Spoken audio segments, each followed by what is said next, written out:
Welcome to a brand new season of the Lorraine Lindsey Podcast. This season, I am setting intentions, not just for myself, but for you out there that are watching and or listening. This is a season of healing. It's about rediscovering our personal journey. Who are we? What is the essence of who we are? And how do we want to live out this life so that our life is fulfilling?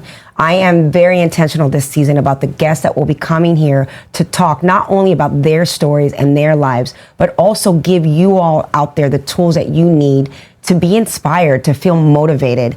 And I myself personally have been on a journey of self-discovery, went through a lot of different things in my life. And I want to bring that to the table, to be authentic, to share my story with the intention that it inspires you to live out your life to its fullest potential. I cannot think of a better way to set off this show than to have this guest in-house today, a woman who does that not just for herself and for her family, but a woman who is intentional about how she is with women in the community, locally or nationwide. So I want to introduce Hazel and give you a little bit of backstory on Miss Hazel. Hazel, first of all, thank you for being here. Thank you for having me. Very excited. I always want to read the bio, say a little bit about you, and then I'm going to get into these questions, dig deep for your life, for your inspiration, and everything in between. Okay, so a little bit about Hazel. Hazel is a mom of three and a dynamic leader dedicated to empowering individuals to align their careers and lives with their true self.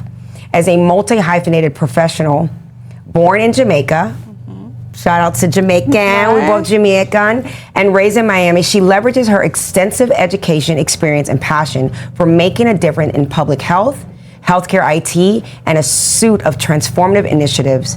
As a visionary behind the personal development podcast, It's the Human Experience, workplace therapy experience, women's empowerment conference and event, and her holistic coaching business, Redefining the Future You, Hazel is dedicated to enhancing lives and redefining futures for women to live their lives on their terms, not yesterday, but now. She discusses critical topics of actualizing your goals, answering the whisper, rest, work-life harmony, and authenticity.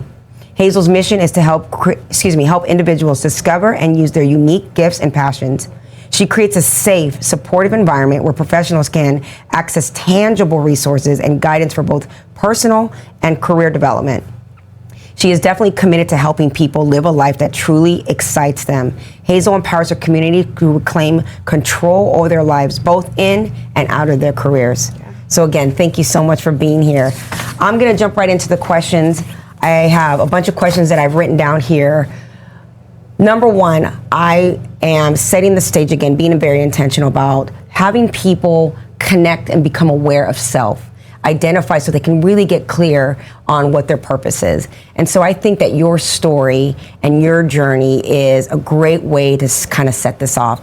And it's workplace therapy. So let's talk a little bit about where this creation, where this inception came from this thing that you've been doing. Yeah, that's so interesting. And thank you so much for having me, Lorraine. Of course. Like as sharp as you are, I'm just so excited to be here and to pour in the lives of others as well. Thank you. To answer your question, I will say that for me, I started off doing smaller events, maybe about 2016. And something along the journey kind of had me to feel that sometimes we're going after our goals, we're doing societal check boxes, we're making sure that we do all the things, and when we do them and we get to the finish line of that goal, we tend to still lack fulfillment. Mm-hmm. So in maybe 2018, I started going to therapy myself. I started trying to figure out, why am I not fulfilled? How come I got the job? I'm the administrator, I'm over all the things, I got the degrees, and this does not feel like what I thought it would feel like. And so that experience has started to realize through that journey that life was bigger than my career. When we think about that life balance wheel, that's only one piece. So I started to recognize that my identity was really based on that piece, but I was also a mom. I was also a sister. I was also a friend. I was also all these other things. Travel was important to me.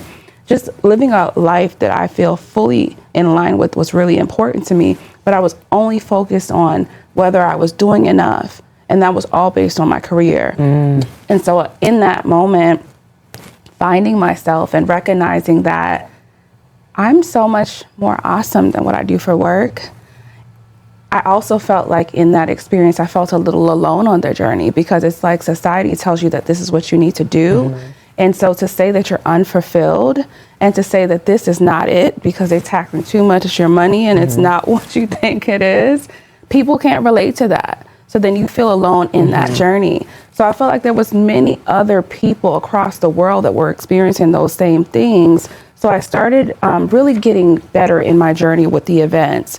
And then I started, maybe about 2 years ago, starting to think about what larger events would look like, as well as like the podcast, and how I could be able to show people that this is actually the human experience. And yes, you get to the finish line, but in the journey, there's all sorts of ups and downs and peaks and valleys.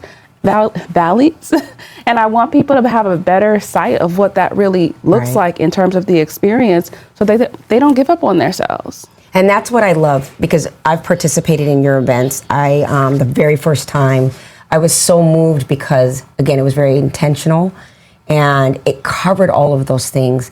We talked about this off camera about not just having that whisper, and we're going to talk a little bit about that call in your life, that thing that you feel very propelled to do, the fears that come with it. But then when you become actionable, the disruptions that start to happen, the experiences that don't seem like, because when you're thinking of the idea, when you have the inspiration, it's exciting. When you get in the trenches of it, there can be a lot of loneliness, a lot of darkness, and a lot of things. And we're going to talk about that, because I feel like a lot of people out there can absolutely relate to those feelings. So let me ask you this, because in the bio, you mentioned the whisper. And some people say the call or the pull or this thing in my life that I feel like I need to do.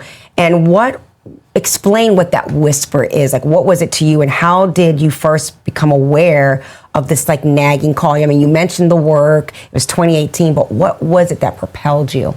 Yeah, I would say that when I was younger, you would feel something that feels like you're out of balance. Like, if it's work, I don't belong here anymore. And not just because I'm like over the people or the thing, it just doesn't align. Like there's just a feeling of, this is not where I belong. I need to be doing something different.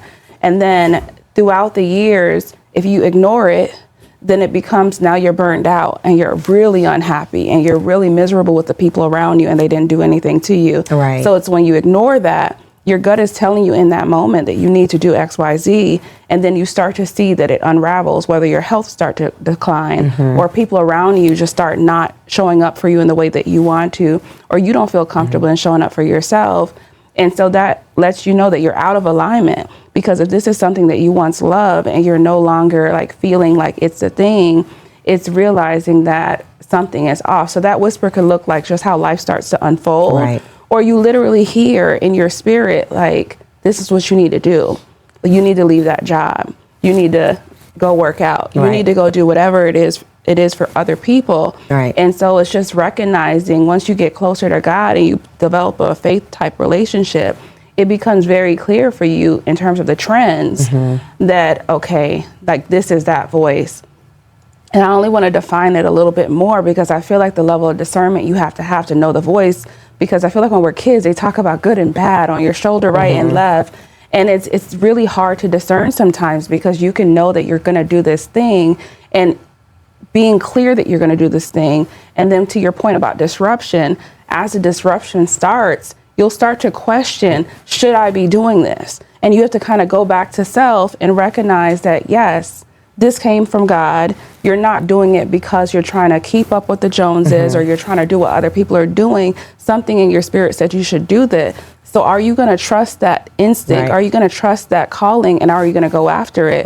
And then you just kind of keep going, and you start to realize a song that Michael Jackson has, like in the video, the staircase is just unfolding as you go. I started to experience that as you go through the whisper, if you will, and you accept the calling, like it really just unfolds. One step becomes visible. When you take the first step, the second step becomes visible. Absolutely. And it continues to just go. And so people will ask, like, how do you follow something so blind? But what's always magical to me, and we're the magic, right? But what's also magical to me is that when you're able to sometimes look back and it's like, God, you're so intentional.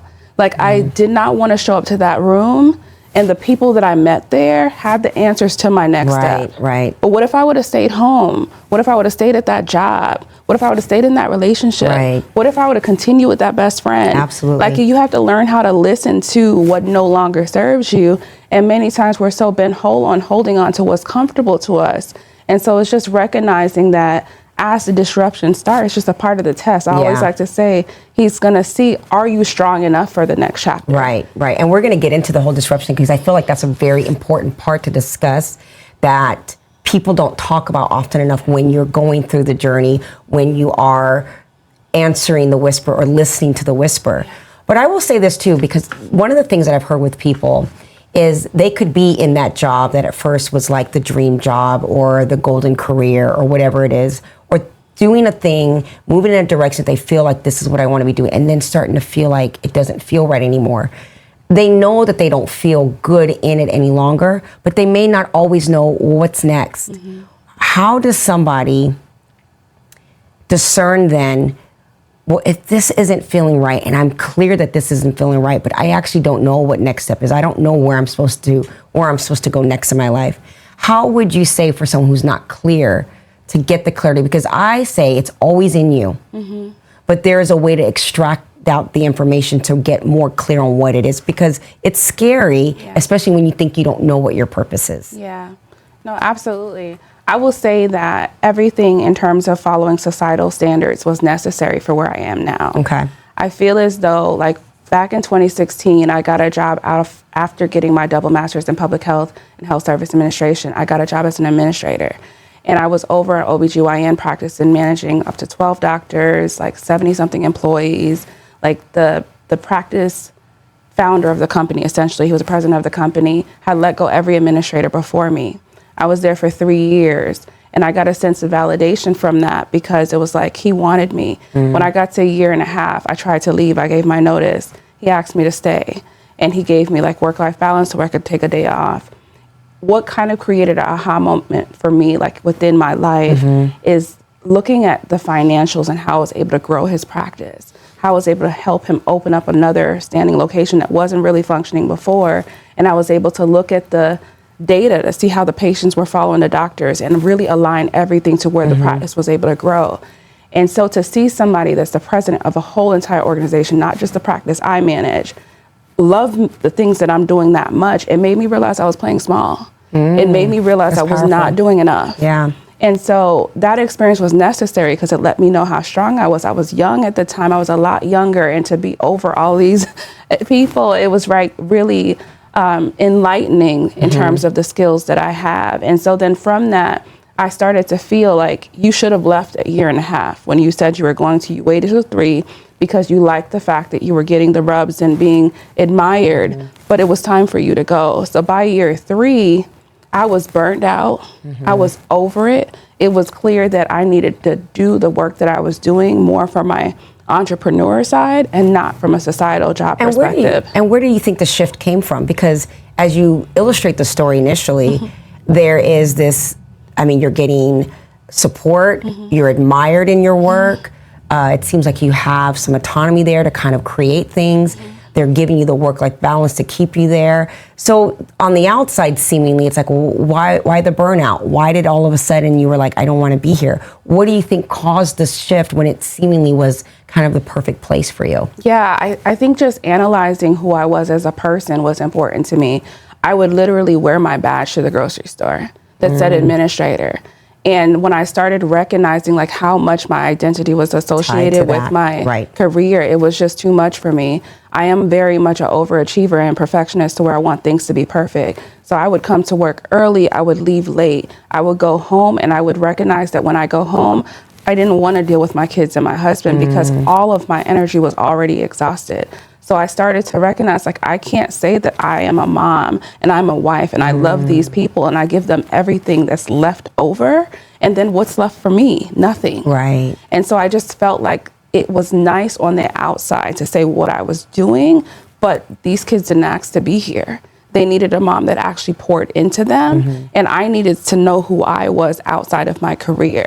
And so it just didn't feel right. It was like, is this what fulfillment looks like? Is this what I'm going to do for the next 20 to 30 years? I think that is key. Sometimes we're chasing happiness or joy or recognition when we chase those things, maybe we get them. But the key is, am I fulfilled in this? Why do I need this recognition? Why do I need to pour myself and show up and for some people be a people pleaser or whatever it may be? And then as a result of getting what the insecure part of me may need, I'm neglecting things in my life that are secure, right? That I know are always going to be there, and having that recognition for self. Also, something that I think that is interesting what you're saying, because I too can relate to this, is I had the golden handcuffs job, the sexy job, the job that everybody on the outside said, I would love to have a job like that. But to your point, eventually feeling really burnt out, feeling really tired, just not interested in the field anymore. But it was a golden handcuffs. It was hard to get out of that jail because I felt like at times I wasn't even being grateful for what was being given to me because it was so financially rewarding as well. Mm-hmm. But what I do realize is that the importance of when you're in a space that you're uncomfortable in, or that you're starting to feel doesn't fit you any longer, that's just as significant as getting out of it. Yeah. Because to me, when you're feeling like I want out, your mind then shifts to looking for ways out. Mm-hmm. My question to you then, because again, we're going to talk about this whisper, what was the whisper? Was there a moment in time where there was like this thing that you're like, I should be doing this? And what was the catalyst that kind of brought that to light for you? Yeah, I feel like in that space of burnout, I did mention early on that 2016, I started that job. Mm-hmm. In 2018, I started therapy. Okay. So I feel like when I left that job in 2019, I decided I was only going to focus on my business. So I was only going to focus on redefining future you, doing career coaching, helping people. And where was the inspiration from that? What was the thing that said, I'm going to create this thing called that? See, those are because I feel like sometimes people don't, you know how you're pondering it? I want people to understand, like, it's not this clear answer. It's just something that kind of, it's just, so what was that for you? It's just something that continues to evolve over time, because I will say that maybe in 2014, my idea of what my company was called was Just Be You 24/7. Okay. And so it was just about networking, doing brunches and things. By 2019, it was like, no, it's not just be you, it's redefining the future you. It's helping people recognize that they can redefine themselves at any time. And I feel like career was important because when I was working as the administrator, I was doing the interviewing for people. I was bringing the doctors, the staff, and everyone. And I started to see that people were lowballing themselves. I started to see that they didn't know how to interview.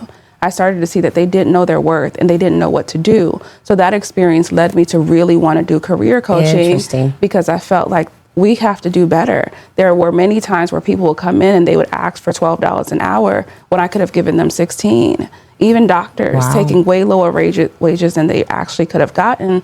And so within that experience, I just started realizing like, we don't even know our worth. We don't know what to do to even get the pay that we need. Yeah. And then we turn around and say we were lowballed. We turn around and say that, things are set up unfairly, but we don't put in the work and the research to be able to invest in ourselves, hire a coach for whatever it is that you're trying to do, because many times their experience could really propel you to where you're trying to be. It's very interesting. So here's what I'm hearing.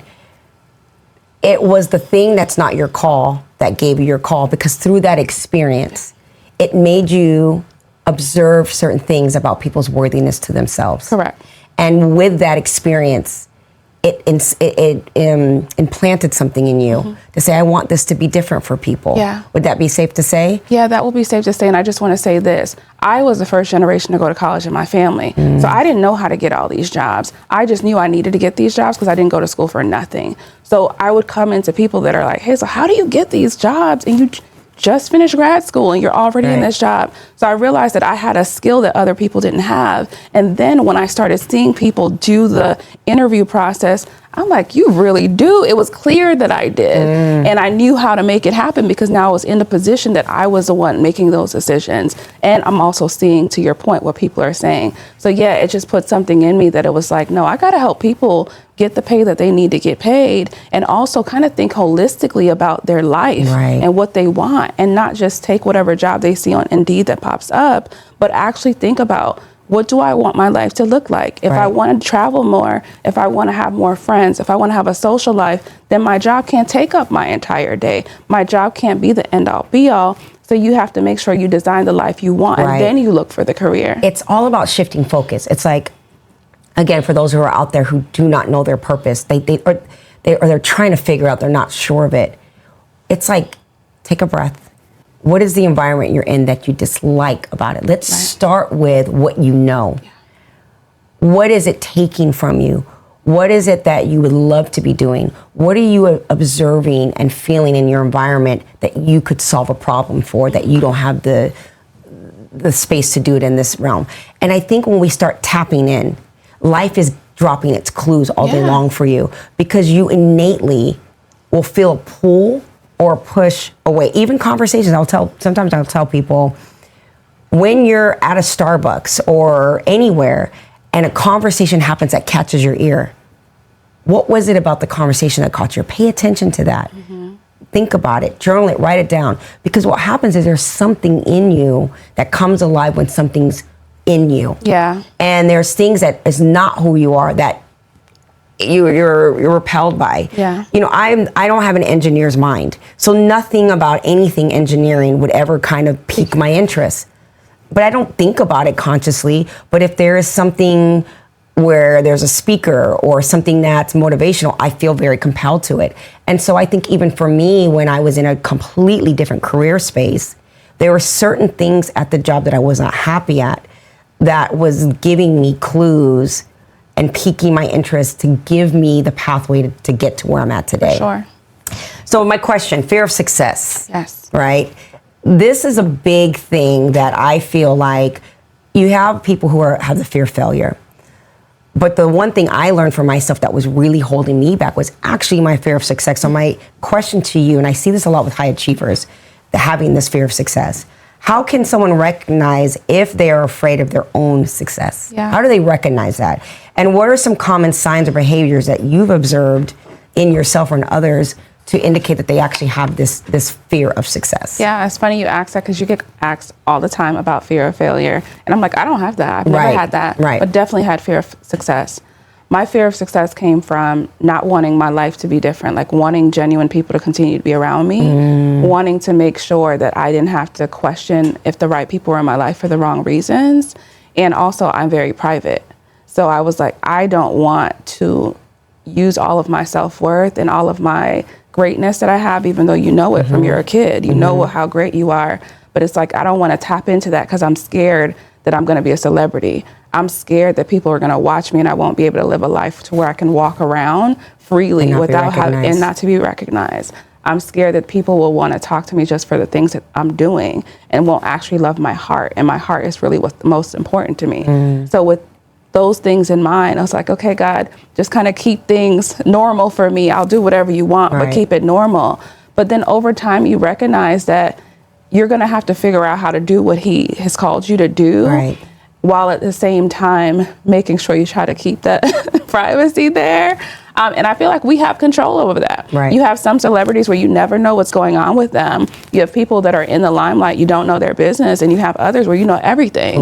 So you start to recognize you have control over that. And then the reality is you're given these gifts and they're not for you. They're not. And you can't keep holding on to them. And I think for me, pivotal things are when I show up in spaces and doing things that I don't want to do from a, I don't want you in my business perspective, I don't want you to think life is perfect perspective. The breakthroughs that people get in their lives, you start to realize that the sayings when they say that other people's blessings are caught up in your decision to either go or not go is real. And so those experiences make you realize, like, you can't just hold on to your gifts. They're not yours. They're not yours, They're gifts. And so gifts are meant to be given. Absolutely. I can tell you that I had this huge epiphany recently. I always knew that I had a fear of success cognitively, but I didn't really understand the depth of where that was, the origin of that was coming from, because it seemed like a silly thing to be afraid of, you know? And so I was like, oh, but what does that mean really, to be afraid of your own success? But kind of piggybacking to what you said, when I would get little bites of success in whatever it was, the problem number one was I didn't perceive it as success because it wasn't the vision I had. Other people were perceiving the success. That was number one that I had to realize. Oh, they think I'm successful? This is not anywhere near the potential. I'm mediocre at best, right? But what was interesting to me is that I was just beating to my own drum, saying to stay focused, trying to get to a place that I thought I should be, and worrying about not ever getting there. And again, having little bits of success here and there, but still battling. One of the things that I recognized is that when I would have those small victories and those small wins, there were certain people in my life that I wanted to be very proud of me. And so I would go to them with my excitement, and then I felt like I was getting rejected.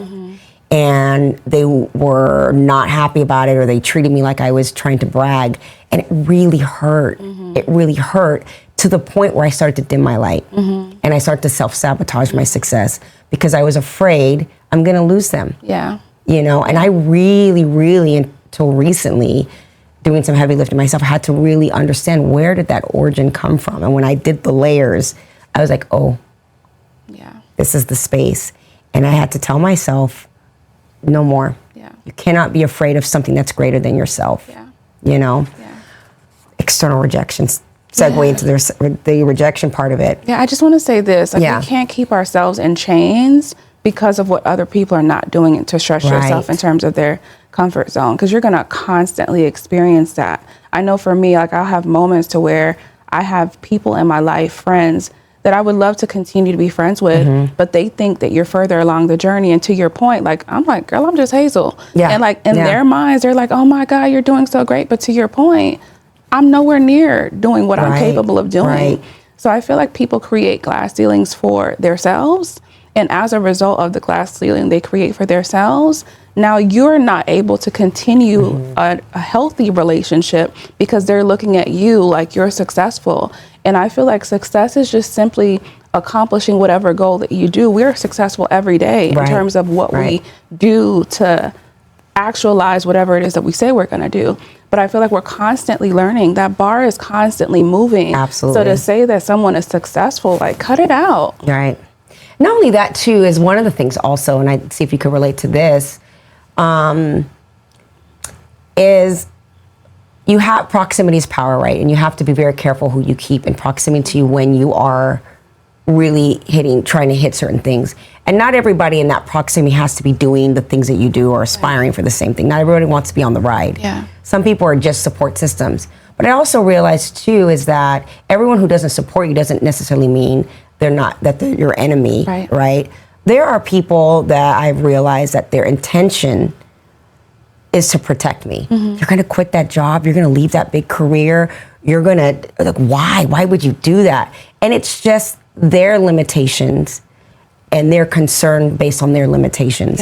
And saying, you know what, I appreciate them, I know where they're coming from, I know they're in a good space, but in this game that I'm getting ready to play, they gotta sit on the bench for a second. Not dismiss them, time and place with them, but I can't get the noise because I'm already having those doubts. I'm already afraid of these things, you know. Share a moment with us about a time when you felt someone didn't support you and how that shaped your awareness of your own fears and your dreams. Yeah, I will say that I can't pinpoint one specific instance where I felt like somebody did not support me, but I will say that going after your goals and getting to the point where you're proud of yourself and going in spaces where you feel like you have to dim your light and people feel like you're bragging, that has happened multiple times, like all the time, to be completely honest. And so it's like, even when I'm talking to family, when I'm talking to friends, they can't understand how proud you are knowing where you came from. I came from Jamaica when I was 5. I was the first to go to college in my family.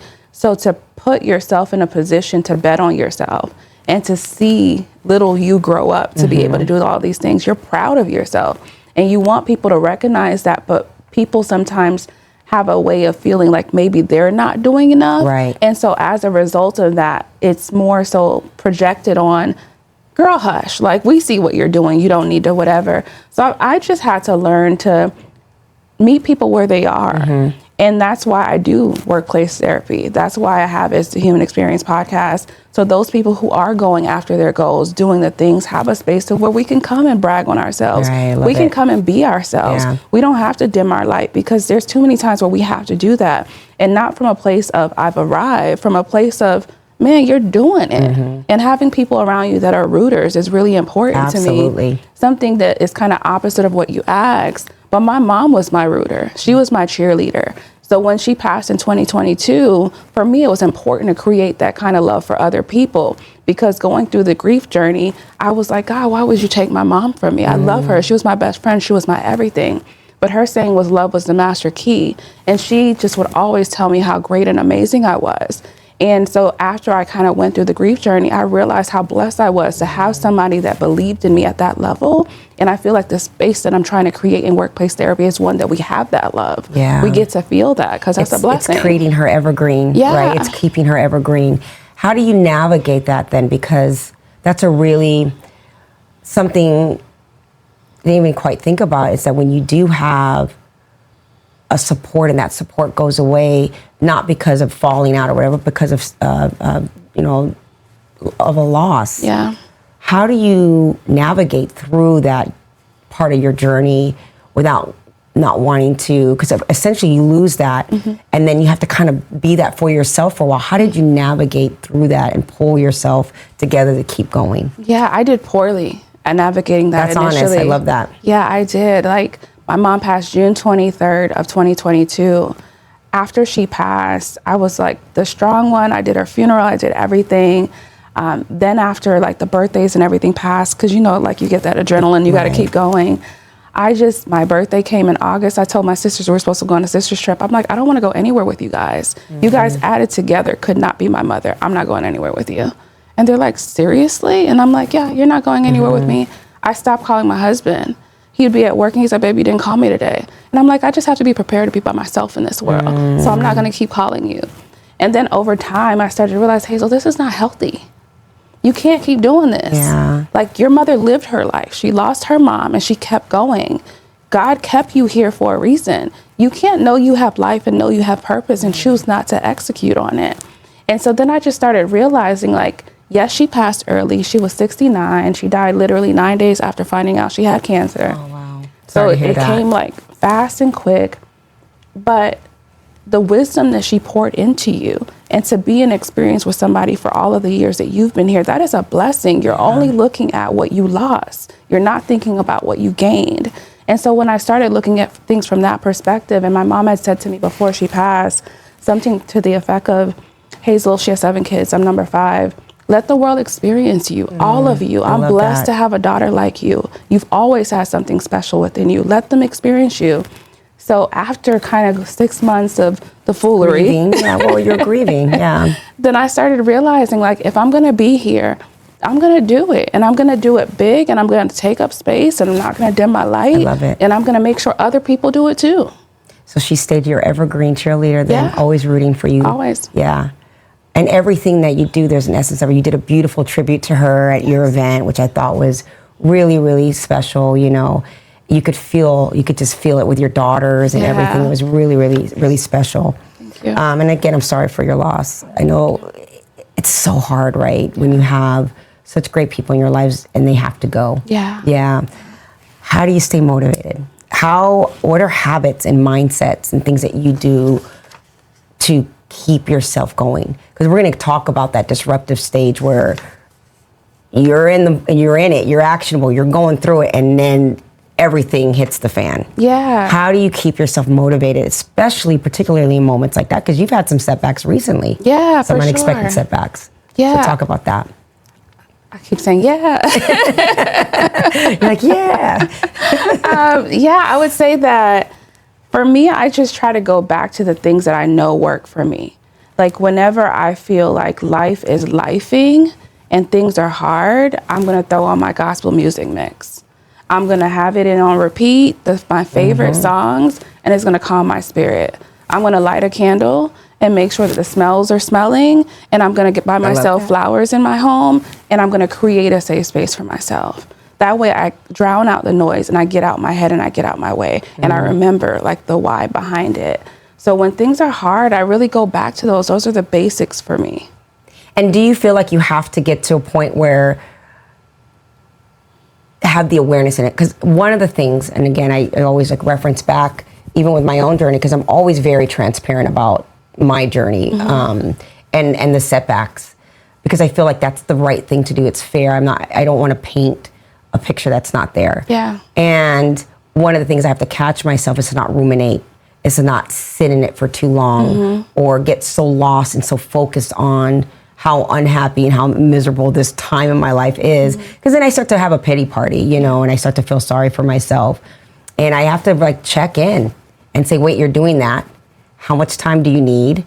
I'm going to give you till the midnight. And then you got to you got to put on your big girl pants and get back to work, you know, and just checking in. So how do you recognize that you're in that space? Because sometimes it just kind of creeps up on you. Like, it's just like one more thing. Yeah. And it just is the straw that breaks the camel's back.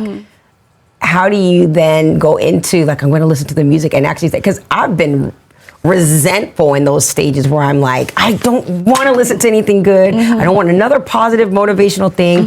I'm just in my feelings. So how do you like navigate?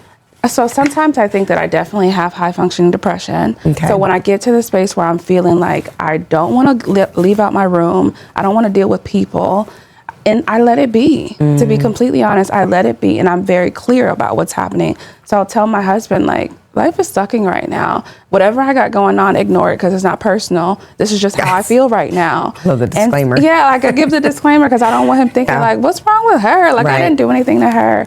Separately, I've just learned over the years to rest. Whenever I feel like I am creating more mess in my life, I go take a nap. I go to sleep. You know what's so interesting? It's so powerful. Yeah. Something as simple as resting your body and hydrating yourself. Sometimes it's just those two things that you need. Yeah. Right? Because I have to ask myself, is this constructive or is this destructive? And the way that you're thinking right now is destructive. And what do you think those conversations are in your mind? What do you think are the limiting beliefs that are kicking in that get you into those funks? Yeah, I think it's just knowing that I've been putting in the work for so long and I expect to be further. And then outside, people's perception is that I'm far. Right. And inside, I'm like, I'm nowhere near where I'm supposed to be. And so kind of looking at my current state circumstances, it's almost, and you're a life coach, so I know you know, it's like a disorientation to reality and what's going on. Because they're saying you've made it. And you're like, absolutely not. This cannot be it. And then you're frustrated trying to kind of get somewhere when the whole time life is teaching you, because once you get out of that funk, you realize all of it was necessary. And it's like, oh my God, I wish I could just deal with the process better sometimes. Right. And that's just checking in, because the disruptive phase is very much a part of it, because it's preparing you to handle the next level. Yeah. You know, and, but it's hard. It's something that, again, we don't talk about it enough. But it is very real part of the process, but it's probably the most necessary part, because I can tell you that there have been disruptive times in my life where I was like talking myself off that proverbial ledge. And when I got through it, right, because the only way to get on the other side of it is to go all the way through it. Look back and go, okay. Oh my God, that made sense. And the key, though, is to go all the way through it, because you can get stuck in the middle of it and then ruminate and let it completely set you all the way back.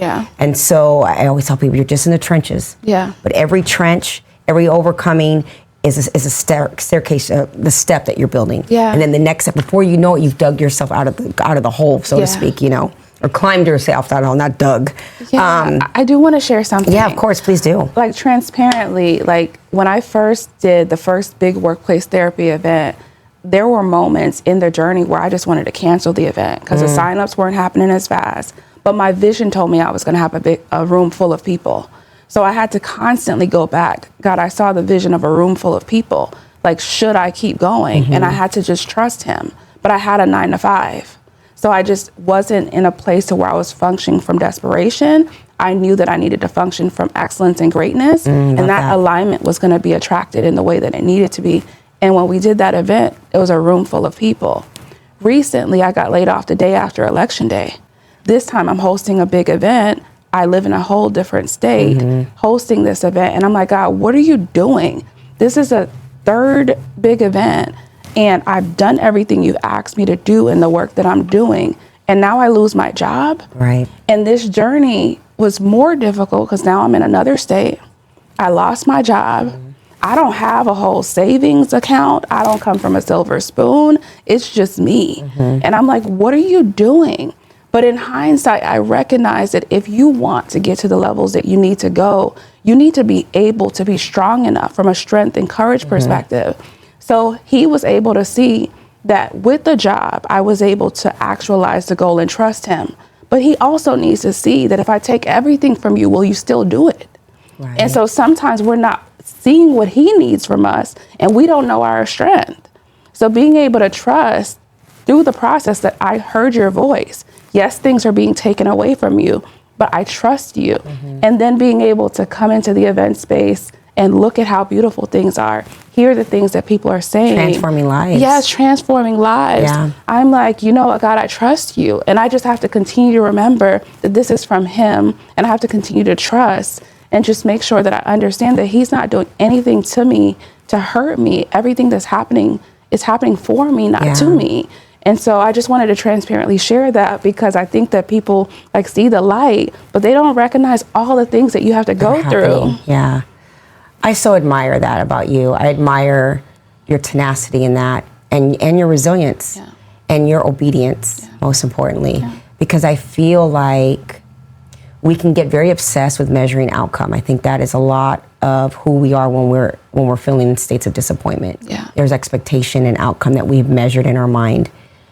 But when you lead by obedience and by faith, because the vision is there for a reason, your vision doesn't come to me or anybody else for that matter. So the fact that it's in you, embedded in you, and that you can see it in your mind's eye first, it's just a matter of time for it to manifest itself.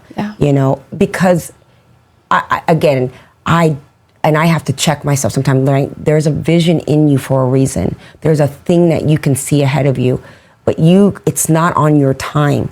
You just have to keep taking every step to get to the destination. And I use this analogy all the time of Disneyland. If I want to go to Disneyland, right? Fill in the blank. Disneyland is whatever purpose for your life. The first thing is I have to believe that the destination actually exists. Because there's no way I'm going to drive or fly to a place that is just someone's concept. I have to believe in my destination.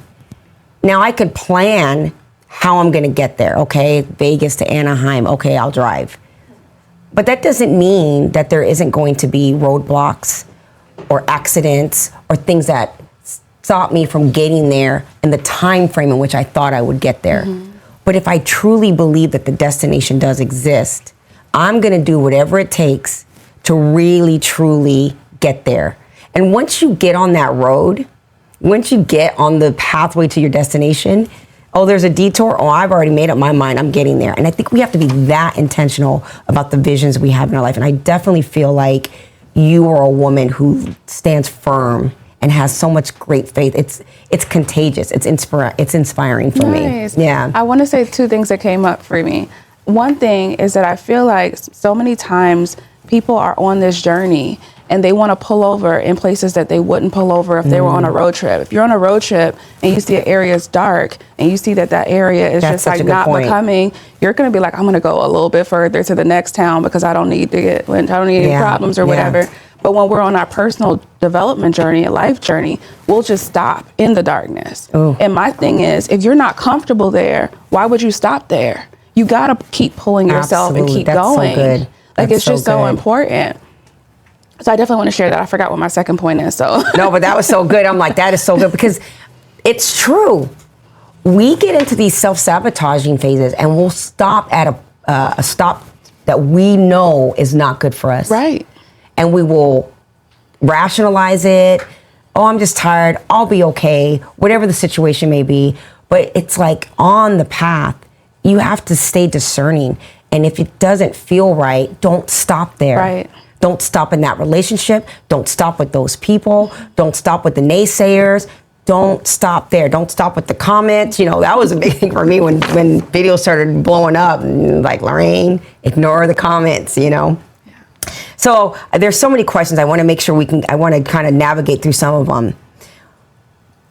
Going along the lines of disruption, this last question I want to ask you, as failure as a teacher, can you share a time when something didn't go as planned and you use that experience for either personal growth, professional growth, or both? Yeah, I think I ended up talking about it a little bit before. Failure as a teacher really has a lot to do with my mom. Her passing, for me, was failure. I planned for, when you think about fear of success, I planned on when I was successful and what that looked like to me and my childlike mind. My mom was on the plane with me going everywhere I was going. My mom was with me rooting for me. I had a home where she was in the in-law suite in the back. So that was my vision of what success looked like. And to not have her be able to be there was something that was really hard to figure out. Like, how do I reshape my vision of creating proud moments for her and her being a part of that circle? And so I will say this, that my podcast, when I started it, it took me a long time to start it because she was supposed to be my first guest. So she passed before I officially did it. And luckily, you know, taking every step, I was doing a vision board event and someone who came to it had a podcast. And I said to her, you know, I really was supposed to start my podcast, but my mom passed and I didn't start it. She's like, when is her birthday? I said, March 23rd. It was January, luckily. She said, do it on her birthday. Oh, yeah, I love it. So I made a tribute to her on my podcast on her birthday, and it helped me to go. And so it's just figuring out ways. Finding a way. Yeah, to make things happen and not holding on to what you don't have. Right. And that was failure in terms of what, worst case scenario, living a life without my mom. But then I just try to make sure that I hold on to her, because for me as a child, this is weird, but I'm going to say it anyways. My biggest fear was being like a roach, to where people could just step on you and kill you, and before you know it, no one remembers you. So I'm like, I don't like how people live their lives like a little bug, to where people just step on them and it's like they never lived. I need to live a life of impact, to where when I leave, I made a difference in the lives of other people. Legacy. There's something, because I wasn't here for nothing. And I want to make sure, so when she passed, it's almost like my mom is not a roach. My mom's life is going to be remembered. Absolutely. Because she was an amazing person, and to be raised by somebody that is that selfless and truly has that level of wisdom and cares about other people is such a beautiful thing. And the last thing I'll share about this in terms of her being here, a failure and teacher, is when she was alive, I really focused a lot. That was my best friend, so she knew I loved her, so let's get that out of the way. And I was her favorite, even though my siblings tried to say that. I tried to downplay being the favorite when she was here, and then when she's passed, I'm like, no. Loud and clear. I'm definitely I was a favorite. But I think for me, I started to recognize the things that I thought I needed from her in terms of, I wish that you were rich. I wish that someone would have showed me how to actually do my life in terms of having to be the first one to go to college. I started to recognize that she gave me everything I needed. She taught me faith. She taught me how to tap into spirit. She would always tell me, Hazel, God's a jealous God. He needs to be number one. You need to trust him. He always works things out. She would tell me love is the master key. You can't do anything without love. Yeah. She showed me what it was to be an authentic person who embraced every part of herself, to where it's like, it is what it is. Like, what am I going to do about it? She showed me what it was to root for other people and truly, genuinely love seeing people win. Without being raised by her, I couldn't do any of the things that I do now. Where to her, it was like, oh my God, you're so great. But she put all the seeds in me. Yeah. I'm just letting it flourish. I love it. I see the, you're going to make me cry. Here's what I'm hearing, a theme that you have, and it seems like this is such an incredible part of your growth as I listen to you share so beautifully and so openly. I'm like trying to. I hear a woman who had a life of lack, according to her, and realized I was never lacking all along. Like, even with your mother not being physically here, you get to keep her in a way that she couldn't be kept when she was alive. Right. So she's always here, but in such a dynamic way, because you carry her essence everywhere you go. With every impact, she's there. You said there was a time when I looked at my mom like, I don't have this, we don't have this. But then you started to see what you did have. So this journey in your life seems like it is a journey of worth and value, of seeing where that worth and value is in every aspect of your life. And I think that is such a testament to anybody out there listening. We can get so hyper-focused on what we're losing, what we're lacking, what we don't have, whether it's a resource or it's money or it's this. But in the same room is everything that's for you. Yeah. You just have to look for it and find ways to make it work for you. Yeah. All right, I want to, as we conclude, I would like to ask, what are some of the lessons in the whispers? Yeah. I would say some of the lessons in the whispers is that just honor yourself and your authenticity. Just get still. I think so many times that we are so focused on doing the things, all the things, right? We don't take time to figure out like what we love, to something you said earlier, what we don't like, and really tapping into doing things that really align with who you are and provides fulfillment for you. I think so many times we're focused on going after our goals, answering the calling, answering the whispering. But the reality is that when you pray for purpose and you want to make sure that you're living a life that feels like you're doing what it is you were put here to do, you also have to make sure that you do the work. So when I'm doing my events, when I'm doing my coaching, whatever I'm doing for people, I have to always ask myself, are you in your way? And I always say to myself, I can't be the reason why things don't work out, so I have to stay out my way.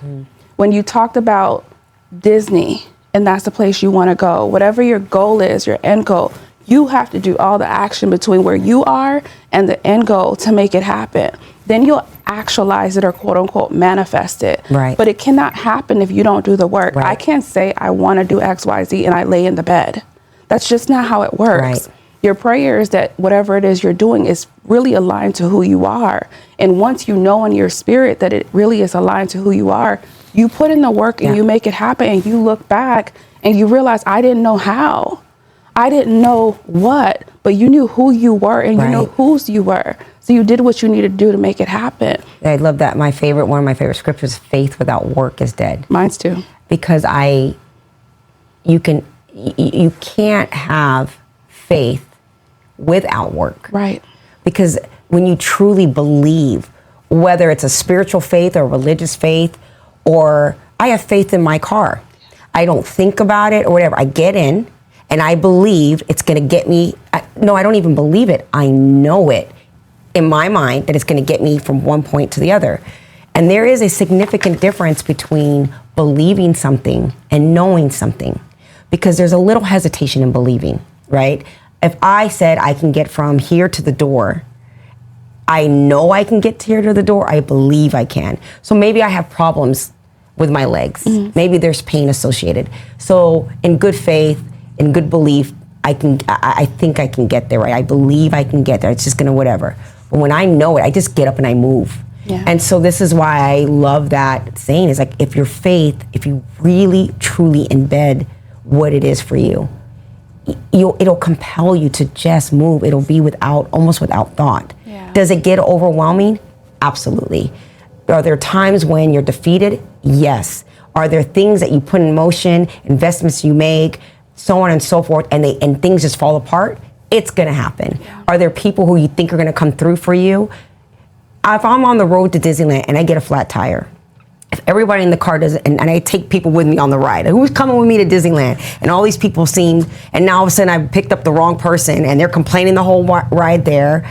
And now I get a flat tire, nobody wants to get out and help. If I'm still getting there. So if I gotta change this tire myself, and I think sometimes when we're on the path and we have the thing, we almost, when we get afraid, we look for external things to be reasons why we can't do it. And it's like, no.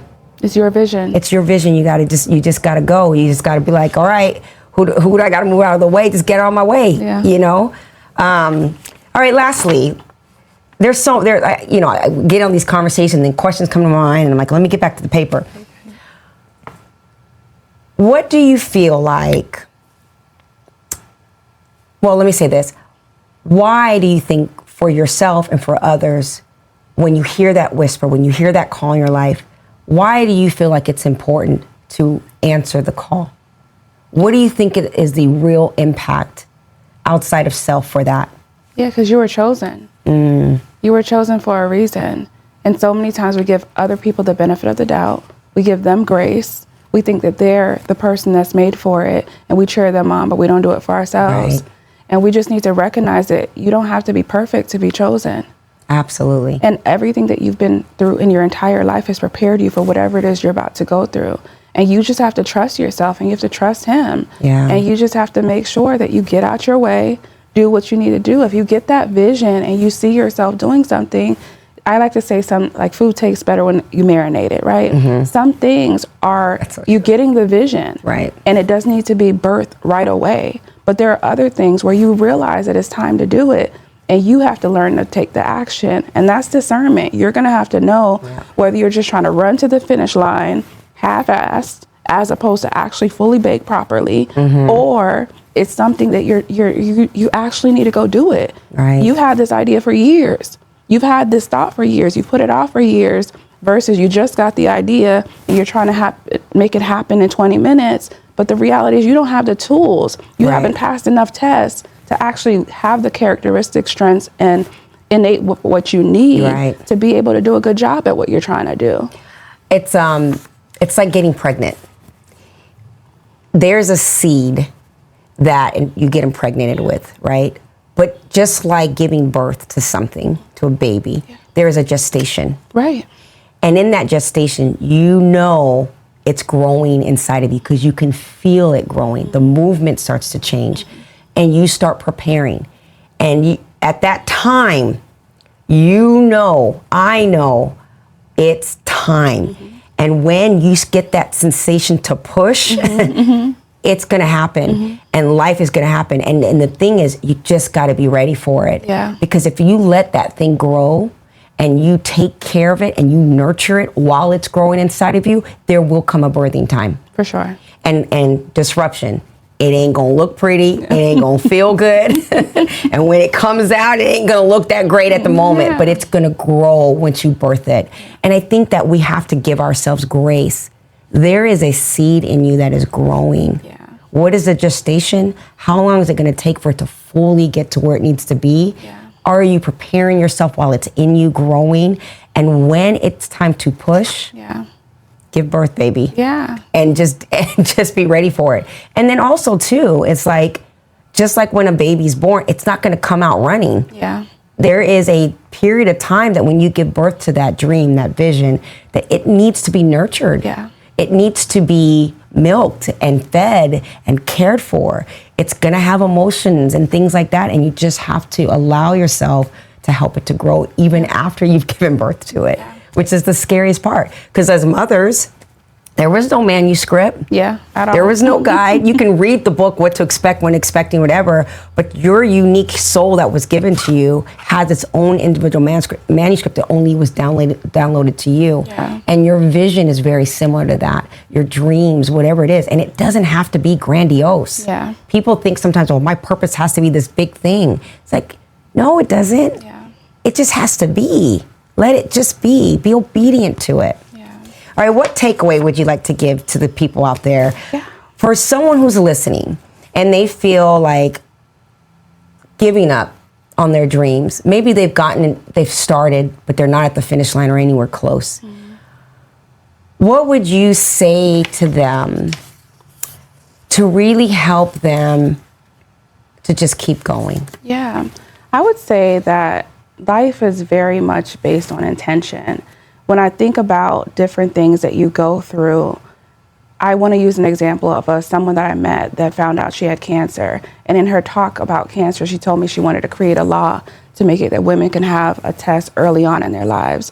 So I said to her, I'm not in your position, but in order for you to know that this law needs to be made, you have to go through that cancer. And I think so many times we go through experiences and it's like, why am I going through this or that? How would you have that level of relatability for whatever thought leader you're going to be if you don't understand the other side of that experience? How can you truly fix it? you can't want to be the expert, but you don't understand the bottom of it.